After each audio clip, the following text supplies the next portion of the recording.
नमस्कार। आइए आज प्राचीन भारत के विशाल इतिहास की एक यात्रा पर चलते हैं और साथ ही ये भी समझते हैं कि हजारों साल पुरानी ये कहानी आज भी हमारे लिए इतनी जरूरी क्यों है। तो चलिए शुरू करते हैं। हम एक सभ्यता के उदय को मतलब उसकी शुरुआत से लेकर उसकी एक स्थायी विरासत बनने तक 6 खास हिस्सों में देखेंगे। और हाँ, सोचने वाली बात तो ये है कि हजारों साल पहले हुए ये विकास आज हमारी दुनिया को कैसे शेप कर रहे हैं। तो सबसे पहला सवाल, ये पुरानी कहानी आज भी इतनी मायने क्यों रखती है? देखिए, इसका जवाब इस बात में छिपा है कि ये आज भी कितनी रेलेवेंट है। असल में ये हमारे आज को समझने की एक चाबी है। देखिए, भारत का जो मूल विचार है ना, यूनिटी इन डाइवर्सिटी वाला, मतलब अलग अलग संस्कृतियों, भाषाओं और धर्मों का एक साथ मिलकर रहना, इसकी जड़ें हजारों साल पुरानी हैं। सच तो ये है कि यही वो नींव है जिस पर आज का भारत खड़ा है। अच्छा, तो इतिहासकार ये पूरी कहानी बनाते कैसे हैं? वो 3 तरह के सुरागों को एक साथ जोड़ते हैं। एक तो है पुरातात्विक सबूत, मतलब जो खुदाई में मिला, मोहरें, सिक्के, मंदिर। दूसरे हैं साहित्यिक ग्रंथ, वेद, उपनिषद और उस दौर में लिखी गई दूसरी किताबें। और तीसरे हैं विदेशी यात्रियों के लिखे हुए विवरण। कमाल की बात यह है कि हर सोर्स हमें उस जमाने की एक अलग ही तस्वीर दिखाता है। चलिए, अब कहानी में थोड़ा और आगे बढ़ते हैं और देखते हैं कि इस उपमहाद्वीप ने अपनी पहली बड़ी छलांग कैसे लगाई। ये छलांग थी यहाँ के पहले वेल प्लान्ड और एडवांस्ड शहरों के बनने की। ये सभ्यता करीब-करीब 2000 सालों तक चली और अपने पीक पर यानी मैच्योर फेज में ये 10 लाख स्क्वायर किलोमीटर से भी ज्यादा बड़े इलाके में फैली हुई थी। अंदाजा लगाइए, ये आज के भारत और पाकिस्तान को मिला दे उससे भी बड़ा इलाका था।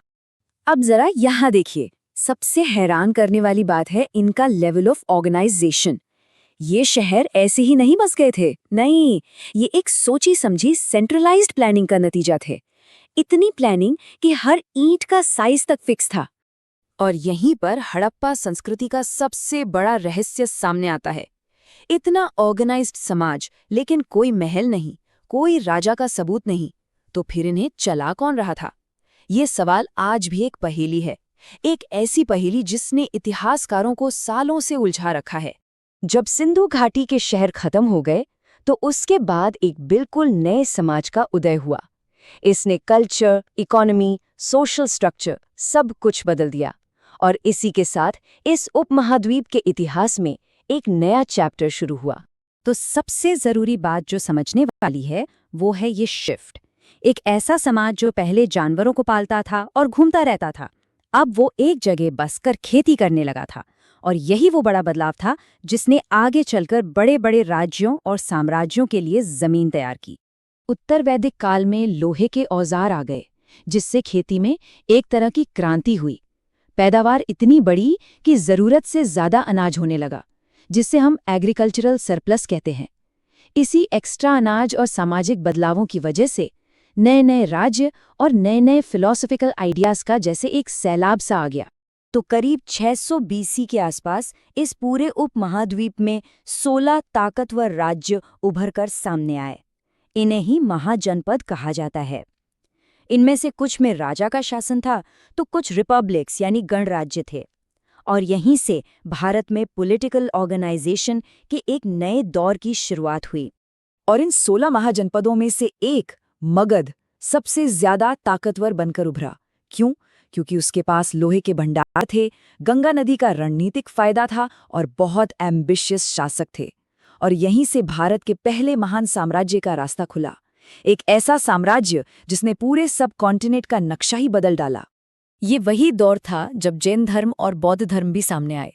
इन दोनों ने वैदिक कर्मकांडों के कॉम्प्लेक्स रिचुअल्स को चैलेंज किया और मुक्ति या मोक्ष पाने के नए रास्ते दिखाए, ऐसे रास्ते जो सबके लिए खुले थे।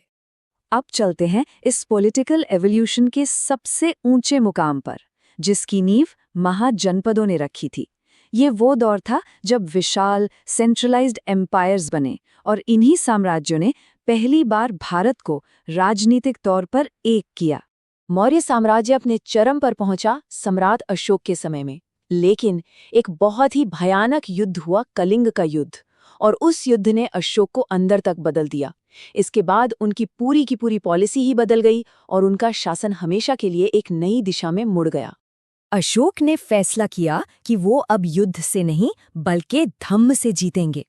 और ये धम्म कोई नया धर्म नहीं था, बल्कि ये नॉन वायलेंस, टॉलरेंस और लोगों की भलाई पर आधारित एक मॉरल और एडमिनिस्ट्रेटिव पॉलिसी थी। सोचिए ये कितना बड़ा रेवोल्यूशनरी चेंज था। इसने अशोक के साम्राज्य को एक नई पहचान दी।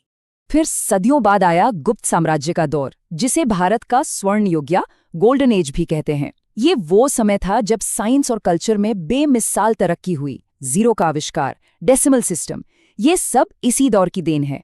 और इसकी विरासत वो तो आज भी पूरी दुनिया महसूस करती है। तो इस पूरी तेज यात्रा से हमें क्या सीखने को मिलता है? और सबसे बड़ा सवाल, इस प्राचीन ज्ञान को हम आज की दुनिया की चैलेंजेस और अपॉर्चुनिटीज के लिए कैसे इस्तेमाल कर सकते हैं? और यूपीएससी की तैयारी के लिए ये एक बेहतरीन स्ट्रैटेजी है। पहले एनसीईआरटी से अपना बेस मजबूत करें, फिर आर.एस. शर्मा जैसी किताबों से गहराई में जाएं, मैप्स और टाइमलाइंस को बिल्कुल ना भूलें, और पिछले सालों के पेपर्स जरूर देखें। और मेंस के लिए हमेशा चीज़ों को कंपेयर करके एनालाइज करें। तो आखिर में एक सवाल छोड़ जाते हैं। जब हम इस पूरे विशाल इतिहास को देखते हैं, शहरी प्लानिंग से लेकर अहिंसा और जीरो की खोज तक, तो क्या लगता है प्राचीन भारत की कौन सी देन, कौन सी विरासत आज की मॉडर्न दुनिया पर सबसे गहरा असर डालती है? इस पर सोच